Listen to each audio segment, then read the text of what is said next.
Hi, and welcome back. So, if I can remember correctly, we've done actually a lot of work today to make this petcock and carb installation work, largely because, like I mentioned earlier, installation of aftermarket parts isn't always bolt-on. I want to make a comment that you're not going to see a play-by-play as about how I made this work, because no two jobs will be the same. And I don't care if you have the exact same parts, the exact same bike, the exact same year, it just won't go together the same way. So that's why you're not going to see play-by-play. Instead, what you're going to see is, well, sort of a before and after with some explanation. So to that, our petcock.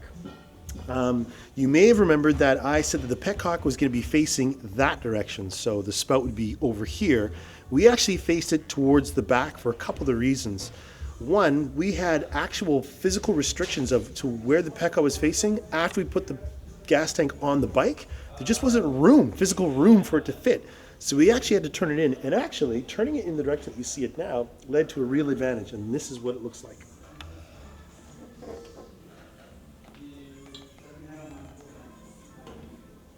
All right, so this is our gas tank, loosely, again, mocked up, nothing is solid. I'm gonna bring this up for camera.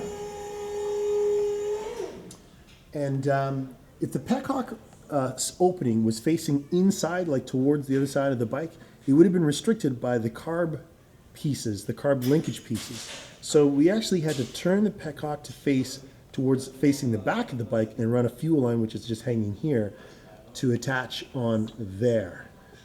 For a couple of reasons. One, if the petcock faced the other direction, the handle would be facing straight towards you. And therefore the rider's leg, which usually occupies this space, potentially could be bumped to a stop position or reserve position, and then of course less desirable actions would result in that. So we've turned it in this direction to accommodate the petcock working properly, and more specifically to make it fit. You may have remembered in the past, or in earlier shots, we were talking about the venturi length. There's a shorter one and a longer one. We went with the longer one over the shorter one simply because I have to remove the tank to explain this in full.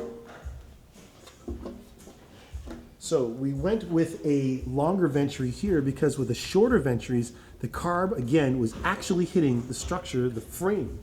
So we had to move that back to make room for it. And that's part of the reason why I wanted to make comment again that you won't see play-by-play, is because there was a lot of figuring out. We had to put stuff on, take it off, put stuff on, take it off several times just to make this fit properly. And to the fit properly, I'll put the gas tank back.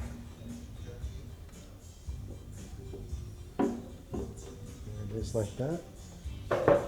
This is the Scrambler's side cover, and in order to use the factory settings for how it fits on the bike, we actually had to modify the intake or the side of the cover to accommodate the size of the filter.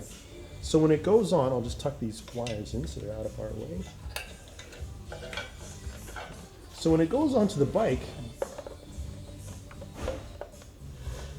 like this, we have our two mounting brackets that are up here, or mounting pins, which are located perfectly, and then down below here the wires are caught. How embarrassing. Okay, there we go.